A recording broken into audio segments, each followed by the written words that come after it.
오늘 말씀은 누가복음 14장 25절에서 35절입니다. 제가 한 절, 여러분 한 절, 한 절씩 교독하도록 하겠습니다.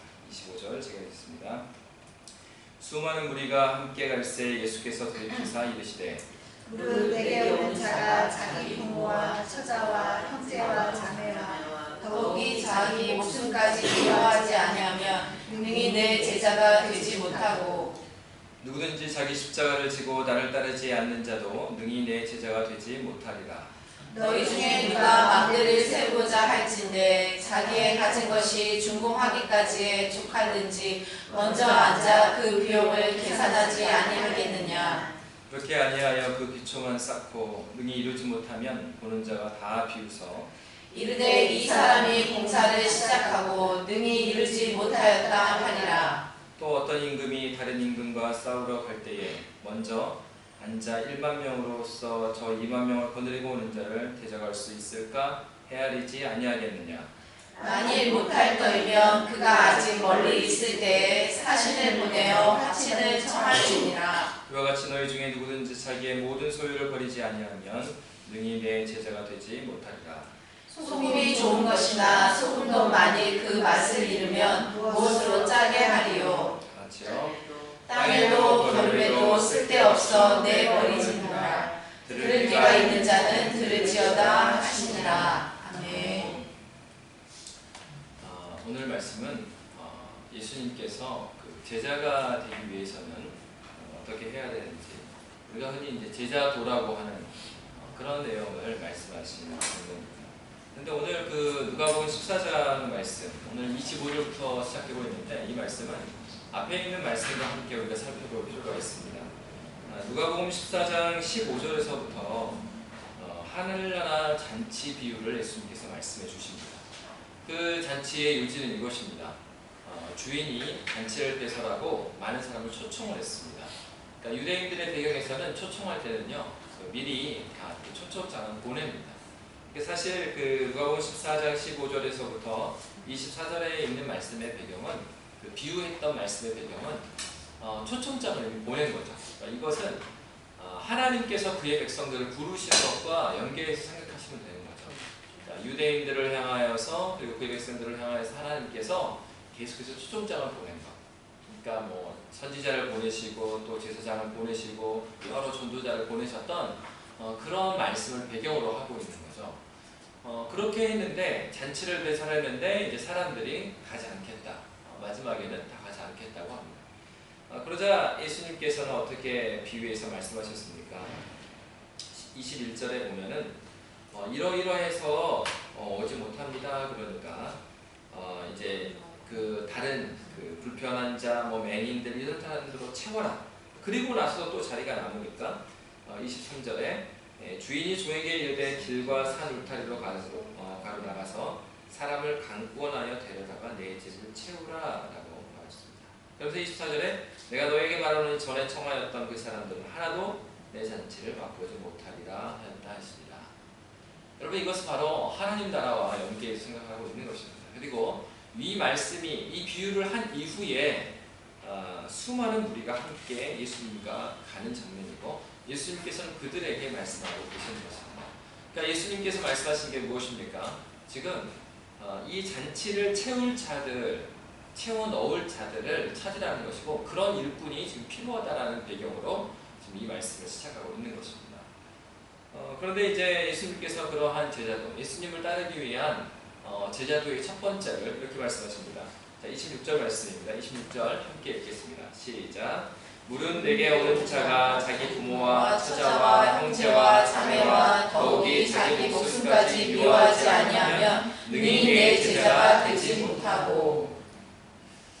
과거 우리 그 한국교회 초창기에, 그 초창기가 아니고 뭐 한 20년 전 정도만 해도, 20년 뭐 30년 전 정도만 해도 자유롭게 교회에 다니지 못한 분이 굉장히 많았습니다.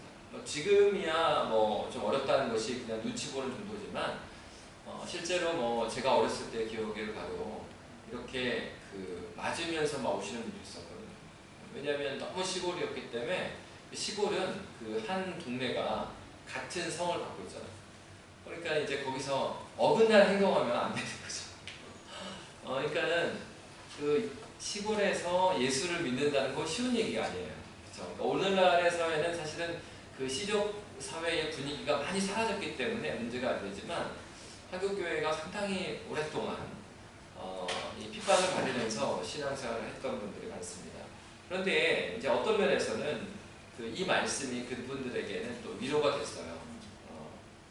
무릇 내게 오는 자가 자기 부모와 처자와 형제와 자매와 더욱이 자기 목숨까지 미워하지 아니하면 능히 내 제자가 되지 못한다. 한편으로는 그런 핍박으로 받고 이렇게 신앙생활을 했던 분들 참으로 귀하고 그렇습니다. 근데 또 한편으로는 어떤 분들도 있었냐면 그런 핍박과 상관없이 또 이제 예수를 믿기 때문에 제사에 참여하지 않고 그런 부분 때문에 이제 그것으로 출발해서 형제간의 의와 가족간의 의가 상해가지고 이게 이제 오랜 세월이 지난 거예요. 오랜 세월이 지나서 아예 뭐 친가든 뭐 처가든 간에 관계가 이렇게 끊겨 있는 상태예요. 근데 이제 한편으로는 그것을 어떻게 해석하냐면 예수를 믿는데 이건 어쩔 수 없는 것이다라고 해석하는 경우. 근데 두 번째 경우에는 조금 우리가 성경을 좀 잘 볼 필요가 있습니다. 왜냐하면은 출애굽기 20장에서 하나님께서는 모세에게 이스라엘 백성에게 율법을 허락해 주시죠. 그러면서 십계명 말씀을 주시면서 어떤 말씀을 주셨냐면 내 부모를 공경하라. 그리하면 내가 너에게 준 땅에서 네가 장수하리라. 이런 말씀을 하셨고요.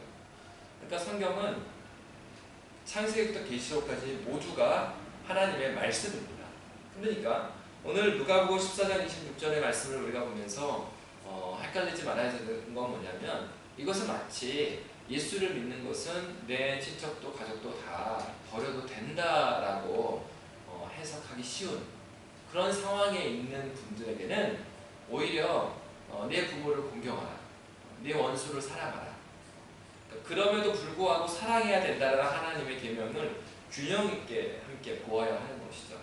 그러니까 오늘 26절의 말씀은 사실은 자기 부모, 처자, 형제, 자매 다 미워해야지 내 제자가 된다. 이 표현을 보면서 이것은 예수님께서 미워해도 된다라고 허락하셨다. 이렇게 해석하면 어렵고요. 이 말씀은요, 그 유대인들의 그 화법이에요. 화법. 어떤 화법이냐면 지금 사람 중에서 이 세상에서 가장 끊을 수 없는 사랑, 모두가 인정하는 그 사랑이 뭡니까? 가족에 대한 사랑이에요. 그죠? 혈육에 대한 사랑은 이렇게 손주들을 보면은 막 사랑이 가잖아요. 그러시잖아요. 보기만 해도 막 사랑스럽잖아요. 손주들은. 네. 그렇다고 해요. 그러니까 부모였을 때는 애들도 이렇게 혼내기고 그러는데 한 달을 딱 건너가면 손주들은 그냥 사랑스럽고. 다들 감이 없으십니까? 젊으신 분위기니까. 네. 그러니까 이것은 바로 그걸 말하는 거죠. 이 세상에서 가장 뛰어나다고 하는 그 사랑, 그 사랑보다도 예수를 더 사랑해야 한다. 이 얘기를 하고자 하는 거예요. 가족을 버리라는 얘기를 말씀하신 게 아니라 유대인의 학법에 의하면 이 세상에서 최고의 것을 비교하는 거죠. 누구와? 그리스도 예수를 따르는 것과 비교하는 거죠. 그러니까 그렇게 최고의 사랑보다도 더 헌신적으로 예수를 사랑해야 된다. 이것이 예수를 따르는 사람들의 첫 번째 조건이라고 말씀하십니다. 왜 그렇겠습니까? 우리가 예수 그리스도를 인격적으로 만나지 않고는 그 어떠한 헌신도 할 수 없어요. 따를 수가 없죠. 여러분 사랑해야 따를 거 아닙니까? 그러니까 첫 번째가 예수 그리스도를 인격적으로 만나고 그 주님을 뜨겁게 사랑하는 것입니다. 그런데 이 제자의 길이 그 길을 걸어가다 보면은 그렇게 평탄하지 않습니다. 왜냐하면 27절 말씀 함께 볼까요? 27절 말씀에 보면 우리 함께 읽겠습니다. 시작. 누구든지 자기 십자가를 지고 나를 따르지 않는 자도 능히 내 제자가 되지 못하리라. 예수께서 두 번째 말씀하신 게 자기 십자가를 지라는 거였거든요. 이 얘기는 예수 그리스도를 따르다 보면 자기가 져야 하는 십자가가 있다라는 것입니다.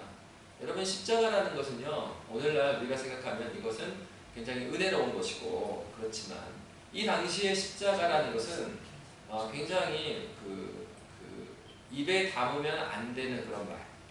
그러니까 이제 그런 말들 있잖아요. 이렇게 함께 있을 때 말하면 굉장히 뭐 수 없다고 그러잖아요. 무슨 수 없어 그러잖아요. 그런 단어예요, 이 단어가.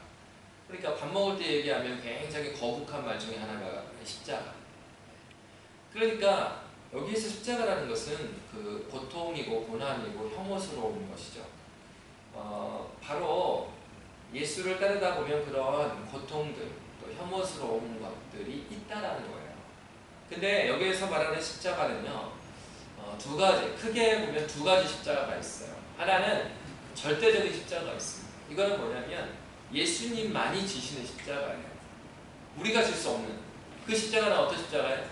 20년 전에 십자가상에서 달려 돌아가신 그 일, 그 사건, 그 역사적인 사건은 그것은 우리가 할 수 있는 일이 아니죠. 해소도 안 되고. 그러니까 어떤 사람들은 지저스 신드롬이라고 자기가 예수님이 되어야 되는 분들이 있어요.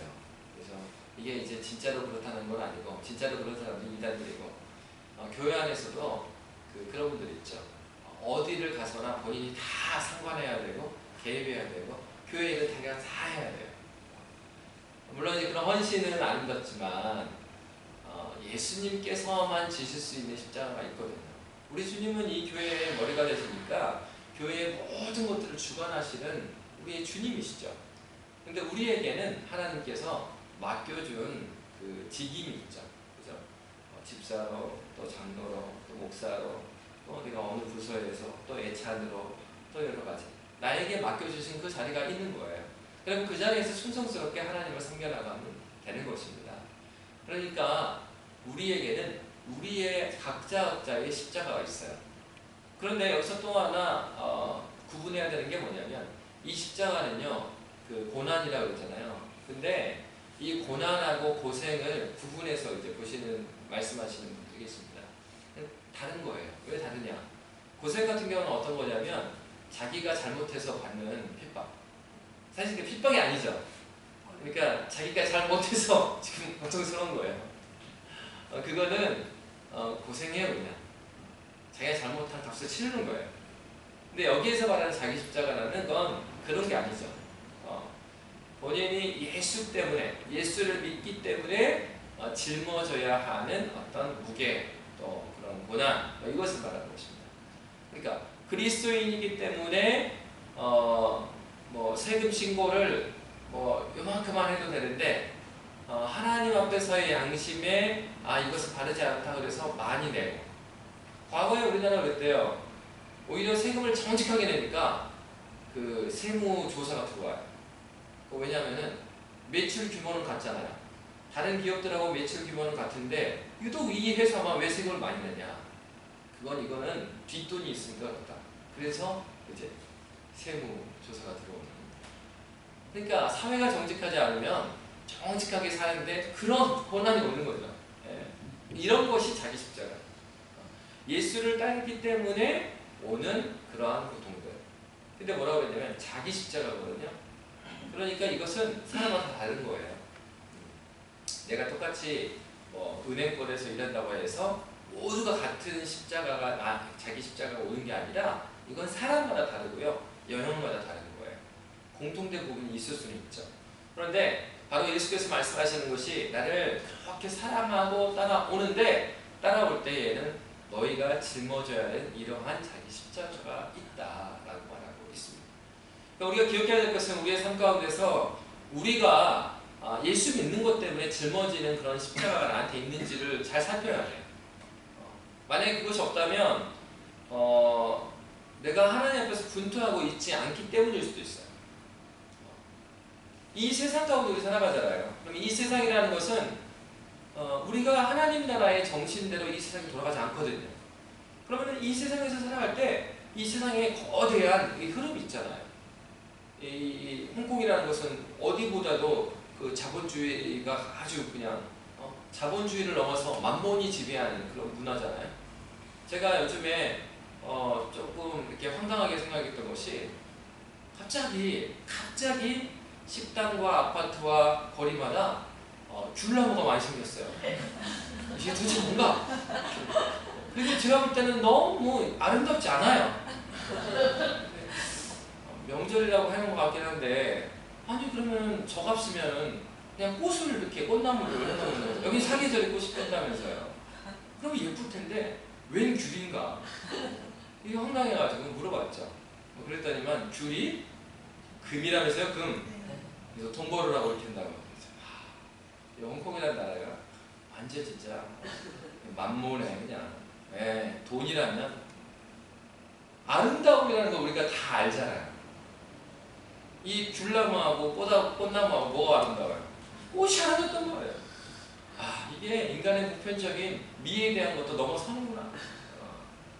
그러니까 이 홍콩이라는 것은 만몬이 지배하는 것 아닙니까?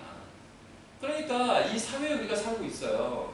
이 돈이라는 큰 만몬의 흐름이 어느 정도 막 이 삶을 지배하고 있단 말이에요. 근데 하나님 나라의 정신으로 살려고 하면 여기하고 부딪히지 않을 수 있겠어요? 부딪히는 지점이 분명히 있단 말이죠.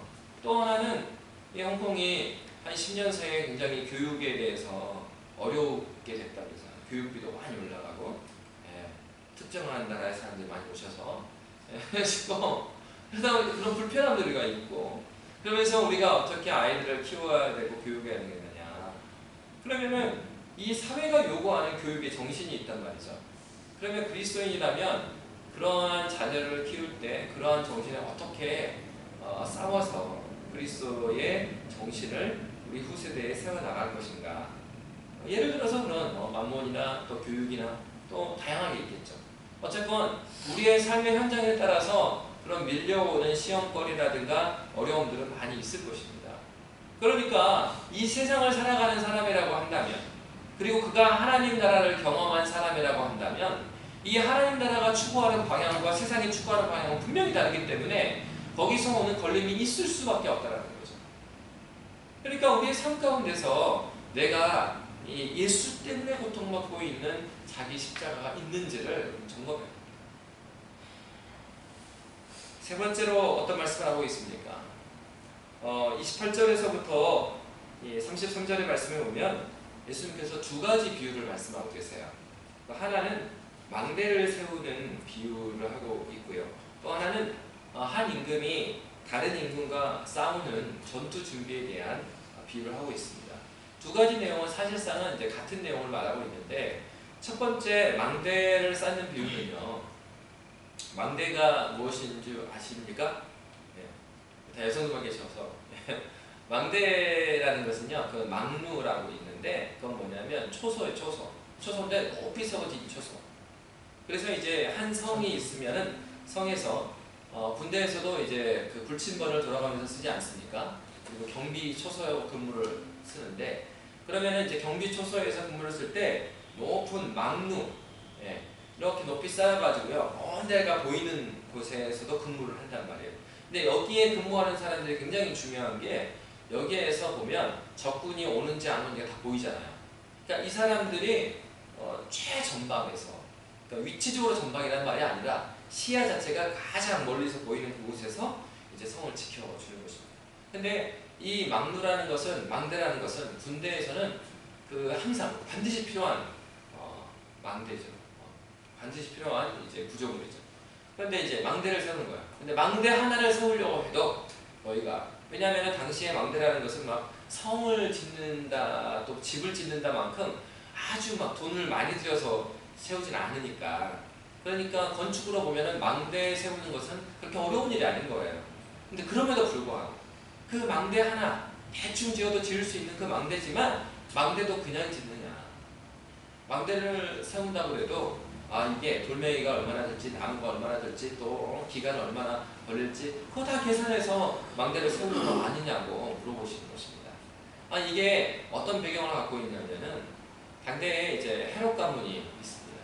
예수님 시대에 보면 그레이트 헤롯 대헤롯부터 해가지고 헤롯의 자녀들이 이제 유다 지역을 통치하게 돼요. 그 당시에 로마의 통치 방식이 대부분의 경우에는 그 로마에서 직접 보낸 총독들이 있었습니다. 총독이 다스리는데 특별히 정치적으로나 종교적으로 굉장히 민감한 지역 같은 경우는 총독이 직접 다스리진 않았어요. 왜냐하면 그 폭도가 일어나면 문제가 생기기 때문에 그 피정복지, 그러니까 지배당한 사람들의 민심을 헤아리려고 그쪽에 있는 사람들을 좀 세우는 일들이 있습니다. 특별히 그 유다 지역은 그랬어요. 왜냐하면 종교적으로 굉장히 민감한 곳이기 때문에 유다 지역에서는 그 유다 사람들을 세워서 이곳을 다스리게 한다. 그래가지고 이제 세운 곳이 이제 헤롯 가문인데, 사실 헤롯 가문은 정통적인 유대인이라고 볼 수는 없는 사람들입니다. 자기의 출세를 위해서 이제 유대인에 들어온 사람들이죠. 그렇기 때문에 자기의 출신 자체가 그렇게 건전하지 않으니까 그 민심을 살려면은 그 백성들이 좋아하는 일들을 해야 될 거 아니에요. 그 중에 하나가 이 헤롯 가문이 쭉 했던 것이 그 도시를 짓는 거였어요. 그래서 이제 이렇게 그 성을 세우고 이렇게 해주는 거예요. 근데 이제 이 가족들의 문제가 뭐냐면 우리나라나 뭐 외국도 마찬가지겠지만 그렇잖아요. 선거 때 되면은 정치인들이 뭐 다 해준다고 그러잖아요. 저를 찍어주면 이것도 해주고 저것도 해주고 다 해준대요. 찍어주고 나면요, 잘안하죠. 헤롯 가문이 그런 거예요. 그래서 민심이 이상하면 그쪽 지역에다가 막 뭘 지어요. 이렇게 막 짓다가 중간에 이제 저 분위기 괜찮다 싶으면은 그냥 도시를 만들다가 멈춰버려요. 근데 거기에 있는 사람들은 뭐가 되냐는 거예요. 지금 그 얘기를 하는 겁니다. 그냥 망대를 세우다가 이 망대를 세우는 것도 계산을 하지 않느냐, 이 얘기예요. 두 번째로, 어떤 임금이 다른 임금과 전투를 준비합니다. 전쟁을 준비하는데 그 얘기하는 거죠. 전쟁을 해도 상대방과 나의 전력을 비교하고 이게 싸울 만한 것인지 아니면 가서 빨리 항복해야지 나은 것인지를 계산하지 않게 돼요. 무슨 얘기입니까? 이 두 가지 비유가 가르쳐주는 것은 바로 그거예요. 예수 그리스도를 사랑하고 내가 내 십자가를 거기서 예수를 따르는 데 오는, 사랑함으로 따르는 데 오는 많은 고통을 이겨내고 견뎌낸다 할지라도, 자기 십자가를 진다 할지라도, 자기 십자가를 진다고 해서 아무런 계산 없이, 그죠? 아무런 계산 없이 그렇게 가겠느냐. 예수를 따른다는 것은 내가 어느 만큼 그 그리스도께 시간을 내야 하고, 또 어느 만큼 나의 물질을 헌신해야 되며, 어느 만큼 어떻게 해야 될지를 각오를 하고 대가를 지불할 생각을 하고 따라라, 이것입니다. 그냥 이런 사람들 있죠.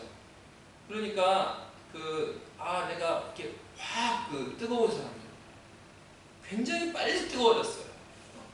그러면서 주님이가 헌신하겠다. 그래가지고 헌신하겠다고 해서 이 교회에 많은 자원이 필요한 것 같으니까 제가 한 5억을 하겠습니다. 그러고 나서 몇 년 동안 시험에 들어가고 신앙생활을 못하는 거예요. 뭐 그것은 하나님께 이렇게 헌신하는 게 아니고요. 이게 뭐가 부족해요? 준비하고 계획성이 부족한 거예요. 우리가 신앙생활을 한다는 것은요, 그 이성을 치워버리고 하나님을 쫓아간다라는 게 아니에요. 이성을 치워버리는 게 아니라고요. 이성을 누가 주셨는데요? 하나님 주셨단 말이에요. 하나님께서 주신 지성, 이 지성이 제대로 작동되게 하는 거예요. 그러나 여기에 문제가 있죠. 이 지성만 가지고 가면 문제예요. 왜? 하나님께서는 우리에게 이성을 주셨을 뿐만 아니라 우리가 인지하지 못하는 초이성, 이성을 뛰어넘으신 하나님이시며 또 이성적이신 하나님이십니다. 그러니까 두 가지 다 인정해야 되는 거죠. 그죠? 근데 순서는 있죠. 아무리 합리적으로 이렇게 했는데 하나님께서 명확하게 이 길을 보여주셔요. 그럴 때는 이건 내려놓고 따라가는 거예요. 그러니까 여러분, 신앙은요, 합리성을 버린다는 게 아니에요. 합리를 뛰어넘는 하나님의 인도하심을 인정한다는 얘기지, 합리적인 것들 다 거부한다는 게 아니에요. 어떤 분들이 계시냐면은 이제 교회를 이끌어 나갈 때 교회에 이런저런 부분이 있잖아요. 그러면은 건전한 어떤 재정 규모라든가 또 우리의 상황에 대해서 이야기를 하는데, 그것들은 목사님 내가 그렇게 신앙이 없냐고 다 제하시고 이 높은 기준을 세우셔야 하나님께서 복을 주시지 않겠냐고. 그럼 높은 기준을 하기에 그 사이에 그 공백은 어떤 것인데요? 그거 생각할 필요 없고 그냥 목사님 먼 곳을 모셔야지. 목사님이 여러분, 하나님께서는 비이성적이 되라고 하지 않았어요. 그거는요, 비이성적인 거예요. 분명히 합리적인 분별할 수 있는 계획도 세우고요. 얼마만큼 하나님께 헌신해야 되겠다 세우고 그러면서 하나님께서 이끄심을 또 인정하면서 하나님을 쫓아 나아가는 것이죠. 바로 그 얘기를 하는 것입니다. 너희가 날 따라온다고 그러는데 왜 지금 대상이 누군데요? 이 얘기를 듣고 있는 사람이 누구예요? 24절에 수많은 무리들이에요. 수많은 무리가 어떤 사람들입니까? 거기에는 수많은 사람들이 섞여 있는 거예요. 여러분 예수님께서 예루살렘성에 입성했을 때 호산나 호산나 다윗의 자손으로 오시는 주여 이렇게 했을 때요. 그 수많은 사람들이 나중에 예수께서 골고다 언덕 갔을 때 돌멩이 던지고 침을 뱉었습니다. 그 사람들이 예수를 따르는 이유가 무엇입니까? 다양한 거예요. 기적을 체험하기 위해서 또는 내가 병을 고침을 받기 위해서 여러 가지 예수로 말미암아서 오는 좋은 것들을 내가 취하기 위해서 예수를 따르는 겁니다. 예수는 그 얘기를 하는 거예요. 야, 이 나의 경우는 많은 좋은 것들이 아니라 나를 따라야 된다. 그게 첫 번째 사랑해야 된다는 것이고 그렇게 왔을 때는 너희들한테 좋은 것만 오진 않아. 자기 십자가를 져야 되고 그 고난이 오는 거야. 그런데 분명히 기억해야 될 것은 그럼에도 불구하고 거기서 이 고난받은 현실을 완전히 떠나버릴 생각을 갖고 살아가는 것이 아니라 고난받은 현실에도 한쪽 눈은 바라보고 그리고 두 눈이 다 현실에 있는 것이 아니라 한 그리스도를 바라보면서 그렇게 따라오는 거야. 그래서 우리의 삶에 대해서 계획성을 가지고 또 하나님의 일을 하는데 준비성을 가지고 그렇게 가야 되지 않겠느냐고 말하고 있어요. 그럼 여러분 이 균형은 정말 쉽지 않은 거예요. 한편으로는 합리적인 부분으로 또 한편으로는 우리가 보여지지 않는데 하나님 말씀이니까 하나님을 신뢰하고 따르는 믿음에 대한 부분 이 두 가지가 균형을 이루면서 믿음이 이 합리적인 이성을 끌고 나가야 된단 말이죠. 그런데 이렇게 됐을 때 우리가 놓쳐버리기 쉬운 게 뭐냐면은 뒤에 있는 너무 합리적인 부분이 세지면요 하나님의 하나님 되심에 대해서 잊어버릴 때가 많아요. 이 숫자에 막 이렇게 매몰되거나 아니면 어떤 사건에 매몰될 때가 많습니다. 그래서 예수님께서 마지막으로 뭐라고 말씀하고 계세요? 자, 34절, 35절 말씀 함께 읽도록 하겠습니다. 34절, 35절 시작. 소금이 좋은 것이라 소금도 만일 그 맛을 잃으면 무엇으로 짜게 하리요. 땅에도 거름에도 쓸데없어 내버리느니라. 들을 귀가 있는 자는 들을지어다 하시니라. 네. 무슨 얘기입니까? 소금이 좋은 것이지만 소금도 그 맛을 잃으면 버리게 된다라는 것이죠. 당대에 그 팔레스틴 지역에 지금도 그렇죠. 소금이 많이 납니다. 자연적으로 생성되는 소금이죠. 그런데 그대로는 먹을 수가 없어요. 왜냐하면 이게 많은 불순물들이 끼어있기 때문에 요거는 이제 정제해냅니다. 근데 정제해내면은요 육안으로는 불순물만 빼낸 거하고 소금하고 육안으로는 비슷하게 생겼대요. 그래서 이게 이렇게 먹어봐야지 무슨 말인지 아는 거예요. 근데 이 불순맛은 이 짠맛이 안 나는 거죠. 그러니까 이런 것들은 버리는 거예요. 그냥. 그 얘기를 하고 있는 거거든요. 무슨 얘기입니까? 예수를 따른다고 하고 예수의 제자 된 사람들에게 앞에서 예수를 사랑하고 자기 십자가를 지고 그리고 분명한 계획을 가지고 예수를 따르는데 따르면서 그들이 하는 많은 사역 가운데 드러나야 될 것은 이 짠맛이다. 짠맛이 뭐예요? 그리스도인들의 짠맛. 예수죠. 예수 향기. 갈라디아서에서 말씀하고 있는 성령의 열매가 드러나야 됩니다. 하나님의 일을 하는데 하나님의 향기가 안 나는 거예요. 소금을 넣는데 짠맛이 안 나. 간이 안 되는 거예요. 소금이. 뭐 그러면 이게 요리가 되겠어요? 이 문제가 있는 거잖아요. 그리스도인들이 이 땅에 보내신 이유가 뭐예요? 소금이니까. 빛이요 소금이다. 왜? 부패하기 세상을 부패하지 않도록 우리가 있는 자체가 그리스도인들이 있는 자체가 세상이 부패하지 않는 그런 소금으로의 역할인데 신자에게 그런 맛이 나지 않는 거예요. 그럼 여러분 회사 생활할 때 조심해야 될 게 그런 거죠. 사장님은 예수 믿으시는데 전혀 이렇게 거리감이 안 느껴져요. 좋을 수도 있는 말이고요, 나쁠 수도 있는 말이에요. 어떤 면에서 사장님도 우리와 함께 불법을 자연스럽게 저지르시는 아름다운 분이시군요.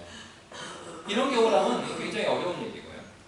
그런데 이제 그게 아니라 이렇게 술을 드시지 않아도 어떻게 이렇게 술에 취한 것처럼 우리에게 잘해주시고 대화가 되십니까? 이런 거는 좋은 거죠. 네. 그러니까 신자가 이 세상에 살아가는데 많은 관계 가운데서 신자가 하나님께 맡겨주신 일이 있잖아요. 그 일을 해나가면서 거기에서 짠맛, 그리스도의 향기가 나지 않으면 그거는 굉장히 이상한 거란 거야. 그런 소금들을 어떻게 해요? 그 맛을 잃으면 무엇으로 짜게 되느냐? 땅에도 걸음에도 쓸데가 없어서 내 버리느니라. 이 말씀을 하고 있습니다. 지금 누구한테요? 수많은 분들. 그냥 예수님 소문 듣고 우 따라다니는 사람들한테 하는 얘기예요. 야, 나를 따르기 위해서는 너희가 정말 나를 사랑하기 때문에 오느냐? 그리고 너희가 이 사랑하는 길에는 자기 십자가 있다는 것을 깨닫고 오고 있느냐? 그리고 그게 자기에게 어려운 게 왔을 때 이렇게 해서 이렇게 하나님께 헌신하고 이겨나가겠구나 그런 마음가짐으로 오고 있느냐? 그리고 너희가 따라오는 길에 나의 향기, 예수의 향기가 드러나고 있느냐를 묻고 계십니다. 여러분, 이것은 수많은 우리에게 말씀하셨지만 소수의 제자들이라고 한 얘기 아니죠. 그랬다면 제자만 모아놓고 하셨을 거예요. 그러나 예수님을 따르는 모두에게 말씀하고 계십니다. 이 말씀은 동일하게 수많은 무리 중에 하나인 우리에게도 말씀하시는 말씀입니다. 이제 우리가 1월이 되었고 또 일꾼들도 세워지고 또 이제 공동회도 지나고 그리고 새롭게 시작할 수 있는 구정이 다시 오고 있습니다. 우리의 삶 가운데서 하나님께서 맡겨주신 자리가 있어요. 그 자리에서 하나님 앞에서 나는 정말 예수를 뜨겁게 사랑하는 사람인가? 그리고 나에게만 주신, 예수께서 나에게만 주신 십자가를 내가 감당하고 있는가? 그리고 나는 마땅히 하나님께 드려야 될 대가를 드릴 준비가 되어 있는가? 그리고 나에게 맡겨주신 자리에서 예수의 향기가 드러나고 있는지를 점검하고 하나님께 깊이 나아가시는 저와 여러분이 되시기를 주의 이름으로 빕니다. 이 시간 함께 기도하도록 하겠습니다. 살아계신 하나님 아버지, 우리와 함께 하시니나요 감사합니다. 하나님, 주님께서 말씀을 허락하여 주듯이 아버지 하나님, 우리가 더욱더 그리스도 예수를 붙들 수 있도록 인도하여 주시고 주님을 의지하는, 그래서 주님을 사랑함으로 자기 십자가를 짐으로, 그리고 하나님 아버지 철저히 아버지 준비됨으로 아버지 하나님 예수의 향기를 드러내는 온 교회가 될 수 있도록 하나님께서 함께하여 주시옵소서. 주께 감사하며 살아계신 예수님 이름으로 기도합니다. 아멘. 이 시간에 우리 찬양하고 계속